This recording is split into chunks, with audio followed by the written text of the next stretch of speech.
আসসালামু আলাইকুম। গতকালকে আইপিএল নিলাম হয়ে গেল।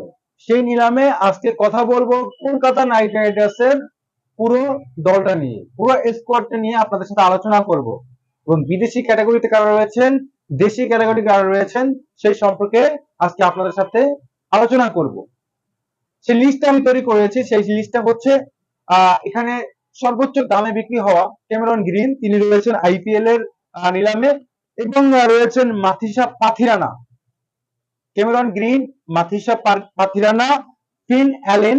ফিন অ্যালেন রয়েছেন এখানে, টিম শেফার্ড রয়েছেন, রয়েছেন কার্তিক তিয়াগি রয়েছেন, রয়েছেন আজিঙ্কা রাহানে, রয়েছেন, রয়েছেন রিঙ্কু সিং, রাজু বংশী, মানিশ পান্ডে, তারপরে হচ্ছে রবম্যান পাওয়েল, তারপরে হচ্ছে অনুকূল রয়, রামনদীপ সিং, রয়েছেন ভৈভব অরোরা, রয়েছেন হর্ষিত রানা, রয়েছেন উমরান মালিক, রয়েছেন সুনীল নারায়ণ, রয়েছেন ভারুণ চক্রবর্তী, রয়েছেন প্রশান্ত সোনাক্ষী, মুস্তাফিজুর রহমান এবং রাহুল ত্রিপাঠী।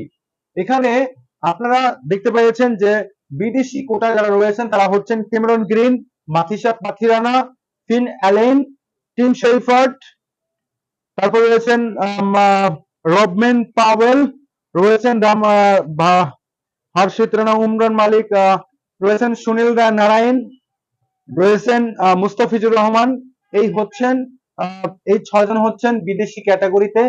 রয়েছেন সুনীল নারায়ণ রয়েছেন, মুস্তাফিজুর রহমান রয়েছেন, মাথিসা পাথিরান রয়েছেন এবং ক্যামেরন গ্রিন রয়েছেন, টিম শেফার্ড রয়েছেন, ফিন অ্যালেন রয়েছেন।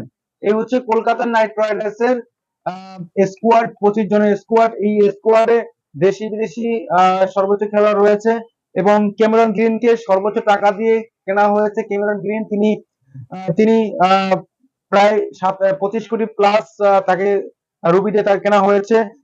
এই দলে রয়েছেন মাথিসা পাথিরানা, তাকে 18 কোটি রুপিতে গতকালকে নিলাম থেকে কিনে নিয়েছে। মুস্তাফিজুর রহমান, তাকে কিন্তু 9 কোটি 20 লক্ষ টাকা, 20 লক্ষ রুপিতে কেনা হয়েছে। তো অনেক অনেক একটা সমৃদ্ধিশালী একটা দল হয়েছে এবং একটা চ্যালেঞ্জিং স্কোয়াড তৈরি করেছে কলকাতা নাইট রাইডার্স, শাহরুখ খানের দল।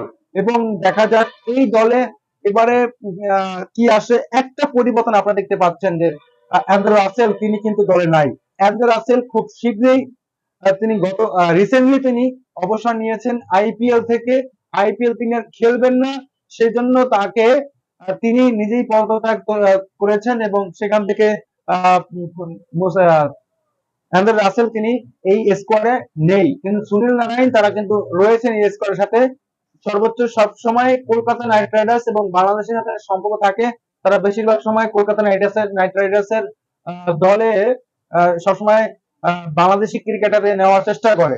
ধন্যবাদ সবাইকে। এই 25 জন স্কোয়াডের মধ্যে আপনি আপনার পছন্দের ক্রিকেটার কে, কমেন্ট বক্সে জানিয়ে দিন। সবাইকে ধন্যবাদ।